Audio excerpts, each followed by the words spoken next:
বাড়তির দিকে ভাই। আজকে বাড়ছে, হঠাৎ বাজারে আমদানি হয়েছে কম, বাড়ছে আজকে পেঁয়াজের দাম। রাজধানীর কারণবাড়ি থেকে আজকের পেঁয়াজের আপডেট খবরটা জানাবো দর্শক।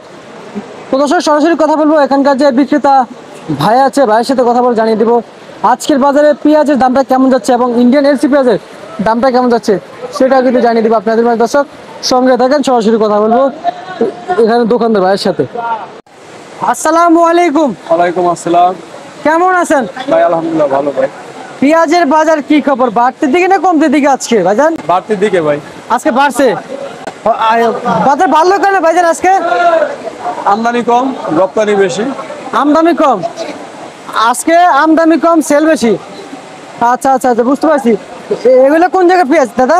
রাজশাহী রাজশাহী। কত করে দিচ্ছেন? 110-12। 110 আজকে বা দর্শক আবারও বেড়েছে পেঁয়াজের দাম। দাদা এগুলো কোন জায়গার? মানিকগঞ্জ কত করে দিচ্ছেন? 110। 110। এই যে হাটে কি আমদানি হয়েছিল আজকে দাদা? হ্যাঁ, হাটে আমদানি কম তুলনামূলক। এই জন্য বাজেট বৃদ্ধি হ্যাঁ, হয়েছে। বৃদ্ধি বৃদ্ধি, হাটেও বৃদ্ধি। আচ্ছা, হাটে বৃদ্ধি। আর দেশি পেঁয়াজ তো তারা তো এই জন্যই বাড়ে না। জি জি। আর এলসি পেঁয়াজ কি খবর, বাড়তি দিকে না কমতে দিকে? এলসি বেশি। এলসি পেঁয়াজ দর্শক দেখতে পাচ্ছেন, বাড়তি দিকে না কমতে দিকে? বাড়তির দিকে। এলসি পেঁয়াজে বাড়ছে দাদা। কত করে দিচ্ছেন আজকে বাজার নাসিক? 90-92। 90-92 দর্শক বন্ধুরা আজকের বাজারে বিক্রি হচ্ছে ইন্ডিয়ান এলসি পেঁয়াজ। আর 110 টাকা করে কিন্তু দেশিপূর্ণ পেঁয়াজ বাজারে বিক্রি হয়েছে দর্শক। তো দর্শক এই ছিল আমার কাছে আজকে সর্বশেষ বাজার দর আপডেট।